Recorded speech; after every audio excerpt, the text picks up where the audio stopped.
కథావాణి శ్రోతలందరికీ చెప్పాలని ఉందికి స్వాగతం. నేను డాక్టర్ శ్రీమతి కొఠారి వాణి చలపతిరావుని. పోయిన గురువారం చెప్పాలని ఉందిలో పెళ్ళంటే అన్న టాపిక్ మీద నేను చెప్పింది మీరు విన్నారు కదండి. ఈరోజు దానికి కాంబినేషన్గా లేక సిరీస్గా పెళ్ళైతే అన్న అంశం గురించి మాట్లాడబోతున్నాను. నేను ముందుగా స్క్రిప్ట్ రాసుకొని నా స్వరంతో రికార్డ్ చేసి మీకు సమర్పిస్తున్న ఈ టాపిక్ పేరు మరోసారి పెళ్ళైతే. ఇంకా ఆలస్యం చేయకుండా వెంటనే సబ్జెక్ట్లోకి వెళ్ళిపోదాం. ఒక అమ్మాయికి అబ్బాయికి పెళ్ళి అయిపోయిన తర్వాత వాళ్ళు దంపతులు అవుతారు. ఇద్దరూ కలిసి ఒక ఇంట్లో ఒక రూఫ్ కింద ఇద్దరం ఒకటే అన్నట్టుగా ఒకరిలో ఒకరు లీనమై మమేకమై శారీరకంగా మానసికంగా దగ్గరై ఒక కుటుంబంగా ఏర్పడతారు. ఆ తర్వాత సంతానానికి జన్మనిచ్చి వాళ్ళ ఆలన పాలన వాళ్ళ భవిష్యత్తు పట్ల శ్రద్ధ తీసుకుంటూ పిల్లల బాధ్యతను వాళ్ళు స్వీకరిస్తారు. ఈ కాపురాలు రెండు రకాలుగా ఉంటాయి.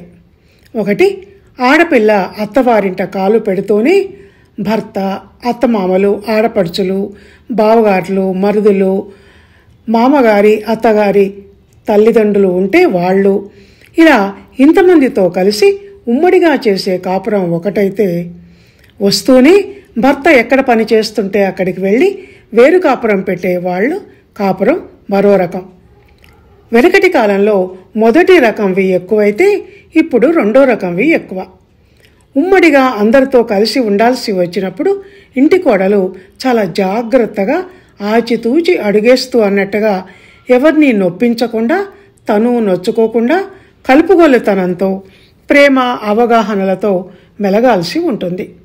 జీవితంలో ఎప్పుడైనా ఎవరైనా ఎంతో కొంతైనా సర్దుబాటు తత్వంతో మెలగక తప్పనిదే అయినా పెళ్లి తర్వాత కొత్తగా తన జీవితంలో ప్రవేశించిన జీవిత భాగస్వామితో అతని కుటుంబ సభ్యులతో సర్దుబాట్లు చేసుకుంటూ జీవితాన్ని ఆనందంగా తృప్తిగా ప్రేమైకతత్వంతో గడపటం అన్నది చాలా ముఖ్యం, చాలా కష్టం కూడా. ముఖ్యం ఎందుకంటే ఆడింది ఆట పాడింది పాట అన్నట్టుగా తల్లిదండ్రుల ఇంట్లో ఉన్నంతకాలం ఆడపిల్లకు సాగిపోతుంది. అది రక్త సంబంధం కనుక వాత్సల్యం అనేది సహజ సిద్ధంగా పేగుబంధంతో పెనవేసుకునేది కనుక పిల్లలు ఎలా ఉన్నా ఎలా మాట్లాడినా ఏం చేసినా అమ్మా నాన్నలు ఏమీ అనరు. తప్పు మాట్లాడినా చిరునవ్వుతో అలా కాదు ఇలా అని గోముగా లాలింపుగా చెప్తారే కానీ కోపగించటం నిష్ఠూరాలు ఆడటం చెయ్యరు. పెద్ద తప్పేదన్నా తెలియక చేసినప్పుడు కోపావేశాలతో ఒక చిన్న దెబ్బ వేసినా అది పిల్లల మంచిని వాళ్ళ వ్యక్తిత్వాన్ని భవిష్యత్తును దృష్టిలో పెట్టుకుని చేసింది అయి ఉంటుందే కానీ వాళ్ళని బాధపెట్టాలని చేసింది అయి ఉండదు. అందుకే దెబ్బ తగిలిందా అమ్మా సారీ అని అంతలోనే పశ్చాత్తాపడిపోయి బిడ్డను అక్కున చేర్చుకొని కళ్ళనీళ్ళ పర్యంతం అవుతారు. అమ్మ దగ్గర ఉన్నంతకాలం ఆడపిల్ల పొద్దెక్కేదాకా నిద్ర మంచం దిగదు. లేవే ఇక అని తల్లి ఉత్తుత్తి కోపం చేసి లేపితే, లేస్తాలే ఏం తొందర వచ్చింది, మంచి నిద్ర పాడు చేశావు అంటూ కూతురు గారాలు పోతుంది. అమ్మ వంట పనిలో ఉన్నప్పుడు ఇలా వచ్చి ఇది కొంచెం మిక్సీ వేసి పెట్టవే, చెయ్యి తీరికలేదు అని పిలిస్తే, నేను చెయ్యను పావు, నేను మా ఫ్రెండ్ ఇంటికి వెళ్ళాలి, నువ్వే చేసుకో అని తల్లి మీద విసుక్కొని తుర్రున తూనీగలా బయటికి వెళ్తుంది. అది చూసి అమ్మ దీనికి పనంటే బద్ధకం అని మురిపెంగా చిరునవ్వుతో అనుకుంటుంది. కానీ పెళ్లి చేసుకొని అత్తవారింటికో భర్త ఇంటికో వెళ్ళాక అలా ఉంటానంటే ఆడపిల్లకు కుదరదు. సీన్ పూర్తిగా ఇక్కడ రివర్స్ అవుతుంది. అక్కడ ఉన్నది అమ్మా నాన్నలైతే ఇక్కడ ఉన్నది అత్తమామలు.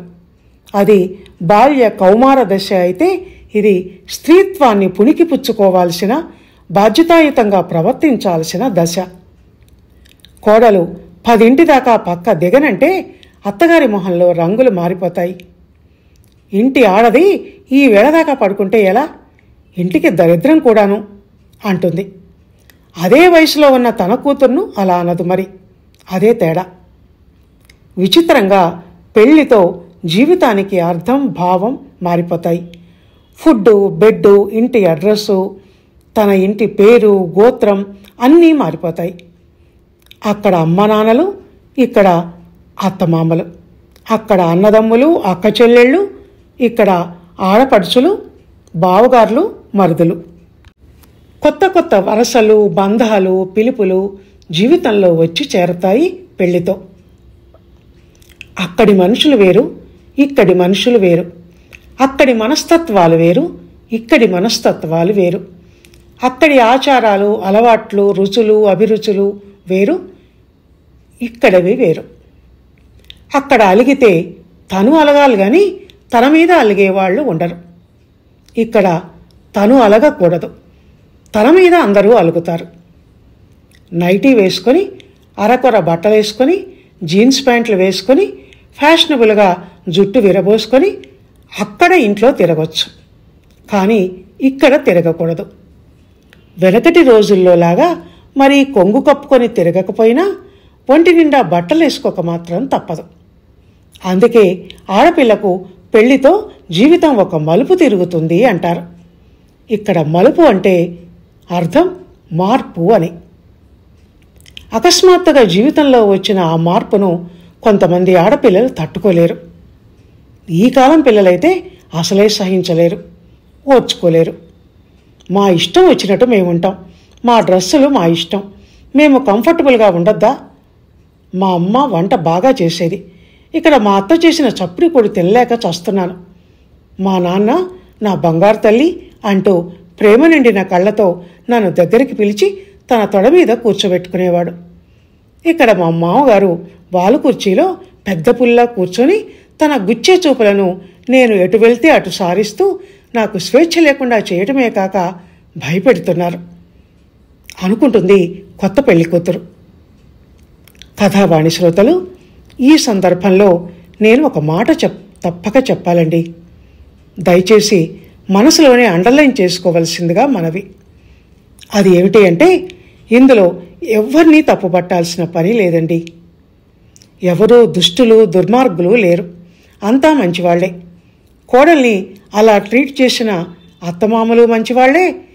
ఇక్కడ నాకు స్వేచ్ఛ లేదు అని అనుకున్న కోడలు మంచిదే. అందరూ మంచివాళ్ళైతే మరి ఇంకా గొడవ ఎక్కడుంది అంటే జరిగిన పెళ్లిలో ఉంది. పెళ్లితో వచ్చే అనివార్యమైన మార్పు అది. జీవితం ఎప్పుడూ ఒకే రకంగా ఉండదు. జీవితంలో దశలు మారినప్పుడు జీవన విధానము మారక తప్పదు.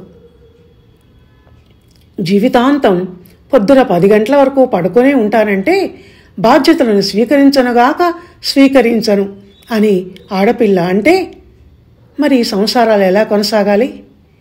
ఈ సృష్టి కార్యం ఎలా జరగాలి? పిల్లల్ని కనిపెంచటం అనేది ఎలా సాధ్యమవుతుంది? ఒక్కసారి ఆలోచించండి. అమ్మాయి దశ నుంచి అమ్మ దశకు మారాక కూడా ఇంకా ఆ ప్రాయంలో ఉన్నట్టే ఉంటాను అని అంటే ఎలా కుదురుతుంది? వయసుతో పాటు మనసు ఎదగాలి కదా. ఈ ప్రపంచంలో మనం చేయాల్సిన పనులు, కార్యాలు, ఘనకార్యాలు, బృహత్ కార్యాలు ఎన్నో ఉన్నాయి కదా. కనుక మన జన్మకు ఒక సార్థకతను కల్పించుకోవాలంటే మనం మారక తప్పదు, కష్టపడక తప్పదు. రక్త సంబంధాలతో పాటు మధ్యలో వచ్చిన బంధాలను గుర్తించి గౌరవించి మన స్థానం ఎవరి దగ్గర ఎక్కడో ఎంతో అది తెలుసుకోక తప్పదు. మన స్వేచ్ఛకు కొన్ని పరిమితులు ఏర్పరచుకోక తప్పదు. ఈ మాటలు చెప్తున్నది నేను కాదు, ఈ సృష్టి చెప్తోంది, ఈ ప్రకృతి చెప్తోంది. ప్రకృతి ధర్మాన్ని కాదంటే ఏం జరుగుతుందో అది నేను మీకు ప్రత్యేకంగా చెప్పాల్సిన పని లేదు. ఈ ప్రపంచాన్ని నిత్యం కళ్ళారా చూస్తున్న వాళ్ళందరికీ తెలిసిన విషయమే అది.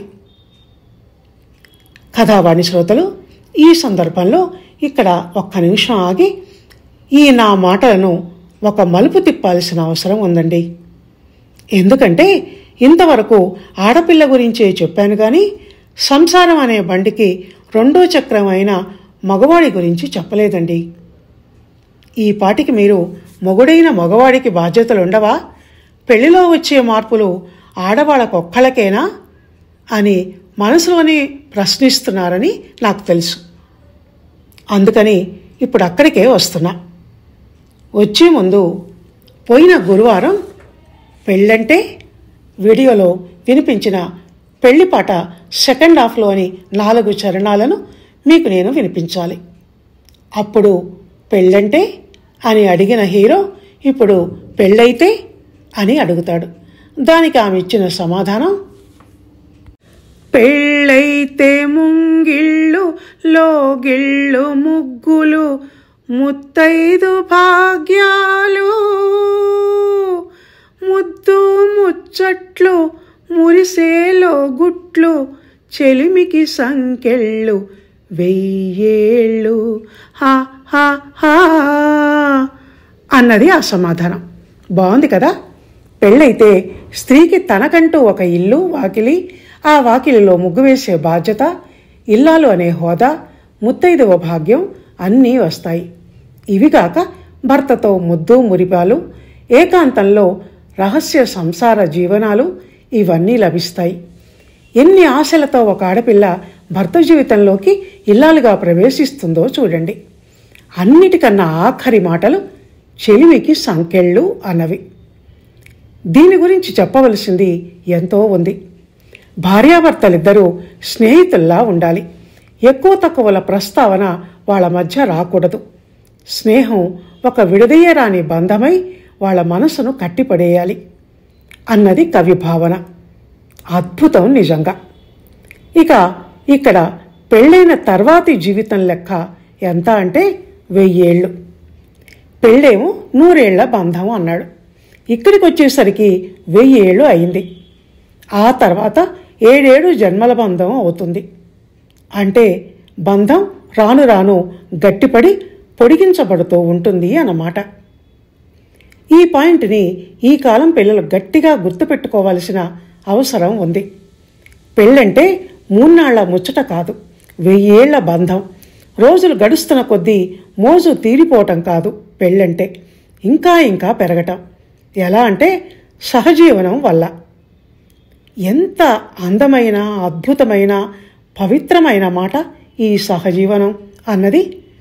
ఆ మాటను తీసుకెళ్ళి పెళ్లి కాకముందు ఒక గదిలో ఒక అబ్బాయి ఒక అమ్మాయి పెళ్లి కాకముందే ఒక దగ్గర ఉండటాన్ని సహజీవనం అంటూ ఆ పదానికి ఆ దుర్గతి పట్టించారు కుహనా భాషా పండితులు. ఇలా చాలా పవిత్ర పదాలు భ్రష్టు పట్టిపోయాయనుకోండి, అది వేరే విషయం. ఇక్కడ మరో పాయింట్ అందరూ గ్రహించాల్సింది ఏమిటి అంటే, ఈ ఉంచుకోవటం అన్న పదాన్ని మగవాడికే అప్లై చేసి వాడటం. ఈ సమాజంలో అదొక అలవాటుగా అయిపోయింది. అది ఇద్దరూ చేసే తప్పు గనక ఒకరినొకరు ఉంచుకొని అని నేను వాడాను. న్యాయం ఆడా మగలకిద్దరికీ సమం కదా, అందుకని. ఇక దాంపత్య జీవితంలో మగవాడి బాధ్యతల విషయానికి వస్తే, ఇల్లాలు అన్న పేరు స్త్రీ సంబంధి పదమైన ఇంటి బాధ్యతలను పురుషుడు సగభాగం చేపట్టాలి. ఉమ్మడి కుటుంబాలలో నివసిస్తున్నప్పుడు కొంతమంది మగవాళ్ళు భార్యను ప్రేమగా చూసుకుంటూ తల్లిని నిర్లక్ష్యం చేయటం చేస్తూ ఉంటారు. పెళ్ళాం బెల్లం తల్లి అల్లం అన్న సామెత ఇలా వచ్చిందే. మరికొంతమంది 30 ఏళ్ళు వచ్చినా అమ్మ కొంగు పట్టుకొని తిరుగుతూ పెళ్ళాన్ని నిర్లక్ష్యం చేస్తారు. ఇది మంచిది కాదు. ఎవరి స్థానాన్ని వారికిచ్చి ఇద్దరినీ సంతోషపెట్టాలి. తల్లిని గౌరవించాలి, పెళ్ళాన్ని ప్రేమించాలి. ఈ విషయంలో సమాజం సానుభూతి ఎప్పుడూ తల్లి వైపే ఉండటం మనం గమనిస్తూ ఉంటాం. కానీ పెళ్ళంటూ చేసుకున్న తర్వాత అంతవరకు ముక్కు ముఖం తెలియని ఓ అమ్మాయి మొగుణ్ణి నమ్మి అతని వెంట తల్లిదండ్రులను తోబుట్టువులను వదిలి వచ్చేసినప్పుడు ఆమె నమ్మకాన్ని వమ్ము చేయటం భర్తగా మగవాడికి తగిన పని కాదు కదా. కొడుకుగా తల్లి పట్ల అతని బాధ్యతలే కాదు, భర్తగా భార్య పట్ల కూడా కొన్ని బాధ్యతలు ఉంటాయని అతను గుర్తించాలి.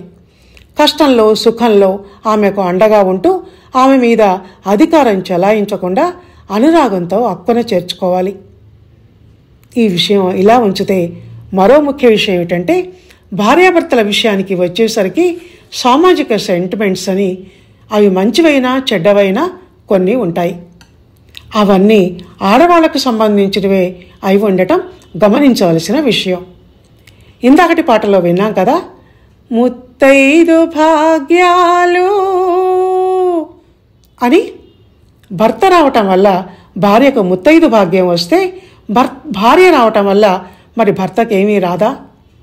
ఆ వచ్చేదేంటో దానికంటూ ఒక ప్రత్యేక పదం లేదా? లేకుంటే ఎందుకు లేదు? ఇంకా పెళ్ళి, సంసారం అంటే అది స్త్రీ పురుషులిద్దరికీ సంబంధించింది కదా. మరి అది ఏదైనా అందులో ఇద్దరికీ సమభావం, సమవాట ఉండాలి కదా. ఇలాంటిదే మరొక విషయం. ఇంటికి దీపం ఇల్లాలు అయినప్పుడు మరి భర్త అయిన పురుషుడేంటి? ఇల్లాలు లేని ఇల్లు ఎంత కళావిహీనమో ఇంటాయన లేని ఇల్లు కూడా అంతే. పదం దొరికిందండోయ్, ఇంటాయన. అది దీపం అయితే ఇది మూలస్తంభం. ఇల్లాలు దీపం అయితే ఇంటాయన మూలస్తంభం. ఇది నేను చెప్పే పోలిక. ఆలోచిస్తుంటే ఇలా ప్రశ్నల మీద ప్రశ్నలు అనేకం వస్తాయండి. ఇంతవరకు ఇలా కొత్తగా ఆలోచించని వాళ్లను ఆలోచించమని ప్రేరేపిస్తాయి కూడా. ఎప్పుడూ పాడిందే పాట అన్నట్టు కాకుండా కొత్తగా, విభిన్నంగా కూడా ఆలోచించటం వలన సమాజంలో కొత్త కొత్త మార్పులు వచ్చే అవకాశం ఉంది. వాటిని భావ పరిణామం, భావ విప్లవం అంటారు అని చెప్తూ ఈనాటి నా ఈ చెప్పాలని ఉందని ఇంతటితో ముగిస్తున్నాను. ధన్యవాదాలు.